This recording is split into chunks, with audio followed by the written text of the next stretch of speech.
قرآننا يروي الفضائل قصة من وحيها عبر حوت معناها وكذا بهادي نبينا قد سطرت قصص روائعها يشع سناها. L'histoire de la vache des Israélites, les enfants de Bani Israël. Que la paix, la miséricorde ainsi que la bénédiction d'Allah soit sur vous, mes chers enfants. Nous allons vous conter aujourd'hui l'histoire de la vache des Israélites. Il était une fois un jeune homme israélite pauvre à tous les niveaux. Il n'avait pas d'argent, était dépourvu de bonnes manières et principes. Il était également malhonnête et ne croyait pas en Dieu. Il avait un oncle très riche dont la fille était très belle. Le jeune homme souhaitait la mort de cet oncle pour hériter de ses biens et épouser sa belle cousine.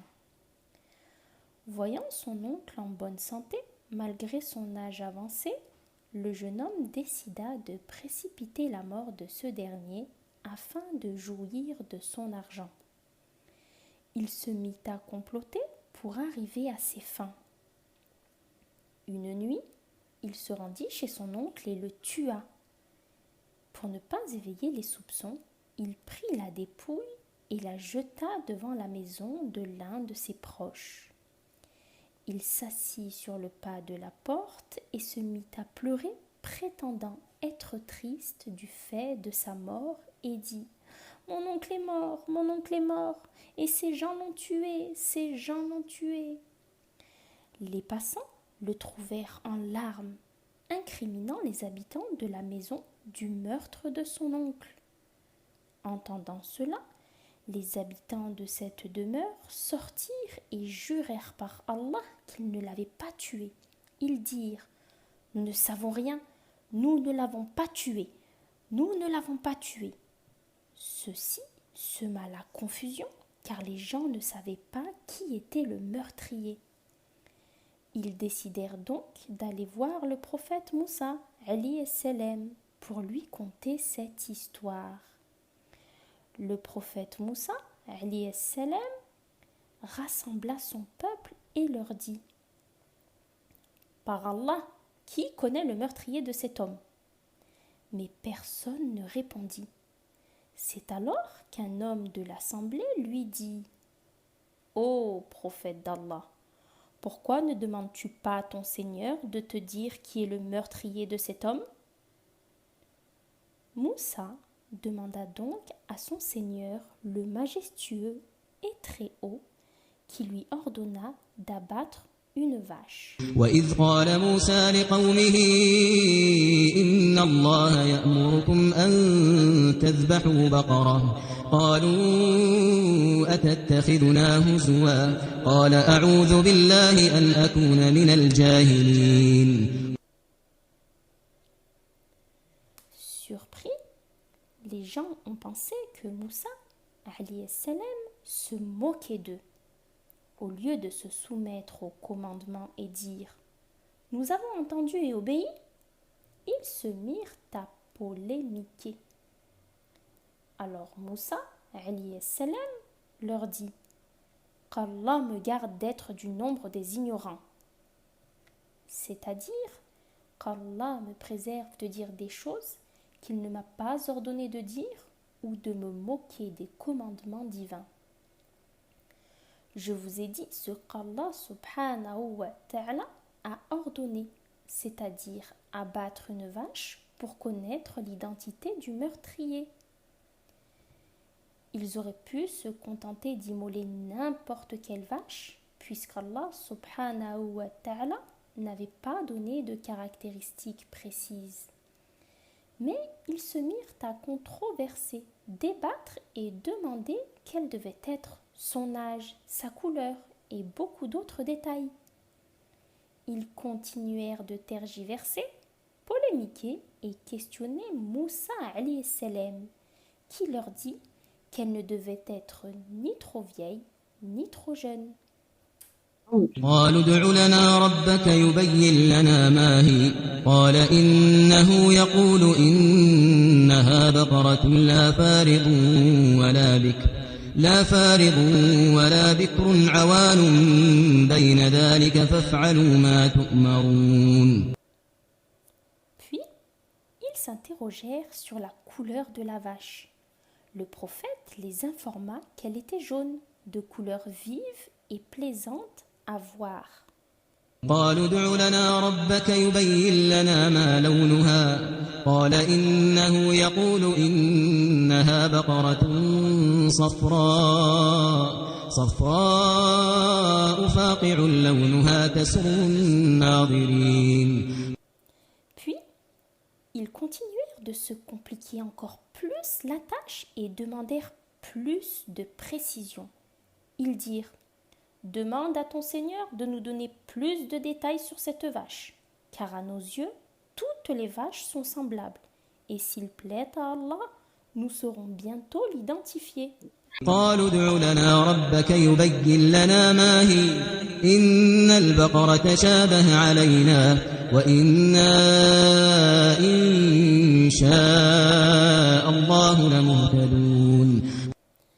Alors Moussa dit: Allah vous dit qu'il s'agit d'une vache qui n'est pas utilisée pour labourer ou arroser les champs, qui n'a aucune infirmité ou handicap, ni aucune tache sur sa belle robe ou pelage jaune. Suite à toutes ces précisions, ils dirent enfin: maintenant tu dis vrai. قال إنه يقول إنها بقرة لا ذلول تثير الأرض ولا تسقي الحرث مسلمة لا شية فيها قالوا الآن جئت بالحق فذبحوها وما كادوا يفعلون. Ils se lancèrent à la rechercher en se basant sur la description que notre prophète Moussa leur avait donnée. Après de longues recherches au sein de leur peuple, les Béni Israël finirent par trouver une seule vache qui répondait aux caractéristiques. Cette vache appartenait à un jeune homme pauvre et orphelin qui avait perdu son père. Il obéissait à sa mère et la respectait. Ils commencèrent à marchander avec lui pour le convaincre de vendre sa vache en lui disant: on va te l'acheter au prix le plus élevé. Et lui répondait: je ne veux pas vous la vendre. Ils se mirent à insister, car il n'y avait pas d'autre vache avec toutes ces caractéristiques.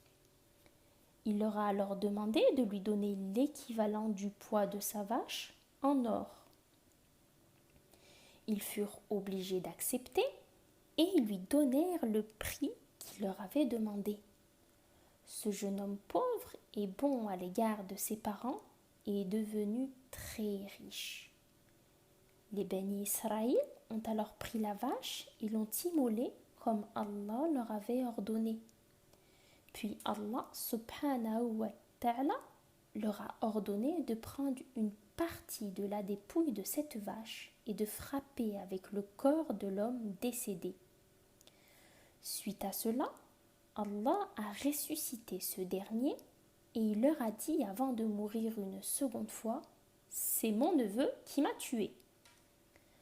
En punition pour son crime, le jeune meurtrier a été privé de l'héritage de son oncle. Allah subhanahu wa ta'ala dit à la fin de cette histoire: فقلنا اضربوه ببعضها كذلك يحيي الله الموتى ويريكم آياته لعلكم تعقلون. Ceci signifie que vous avez assisté à la résurrection d'un mort par la grâce d'Allah subhanahu wa ta'ala. Et il va faire pareil avec tous les morts le jour du jugement dernier. Il jugera l'ensemble de leurs actions et les récompensera pour celles qui sont bonnes. C'est pour cela qu'il faut faire de bonnes actions afin qu'Allah nous récompense en nous accordant l'entrée au paradis. Quels enseignements pouvons-nous tirer de notre histoire, mes chers petits? Nous apprenons que le musulman ne doit pas envier l'argent des gens autour de lui. Il faut qu'il accepte le destin d'Allah et qu'il le remercie pour ce qu'il lui a donné, même s'il n'a que peu de choses, car en retour, Allah le bénira et lui donnera plus. Pareillement, on ne doit pas être injuste envers autrui ou faire du mal à qui que ce soit. Et si on fait quelque chose de mal, on doit l'avouer et n'accuser personne d'autre à notre place. Par exemple, si on casse quelque chose à la maison, on ne va pas dire « c'est mon frère ou ma sœur qui l'a fait ça ». Il faut être suffisamment courageux et loyal pour dire « c'est moi qui l'ai fait, je m'en excuse et je ne le referai plus ». Aussi, le musulman ne ment pas. Nous avons vu qu'Allah a exposé au grand jour le jeune homme qui avait tué son oncle, déposé son corps devant la maison d'autres gens et les avait accusés du meurtre. Tout le monde a su qu'il était le meurtrier. Nous apprenons également qu'il faut respecter les ordres divins et se dépêcher d'obéir. Il ne faut pas faire comme les Beni Israël qui ont polémiqué et posé plein de questions à Moussa alayhi salam lorsqu'il leur a dit d'immoler une vache. Il ne leur avait donné aucune description détaillée et ils ont choisi de polémiquer à ce propos. Quand Allah subhanahu wa ta'ala nous ordonne quelque chose, il faut lui obéir sans perdre de temps et ne pas polémiquer. Il faut également obéir à sa maman et son papa, car c'est l'une des bonnes actions les plus importantes qui nous rapprochent d'Allah Azza wa Jal. Et c'est une manière d'obtenir des bienfaits, car Allah bénit ses serviteurs.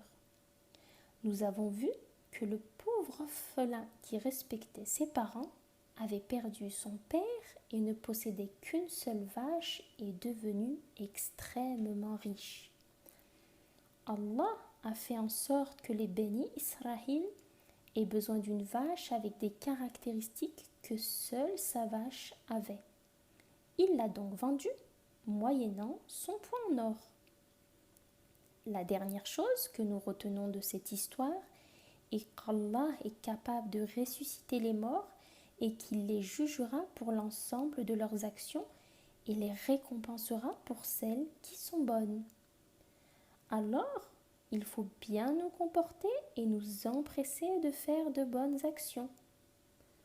Allah doit toujours nous voir nous comporter de manière exemplaire et être respectueux et bienfaisant envers nos parents. Barakallahu fikum.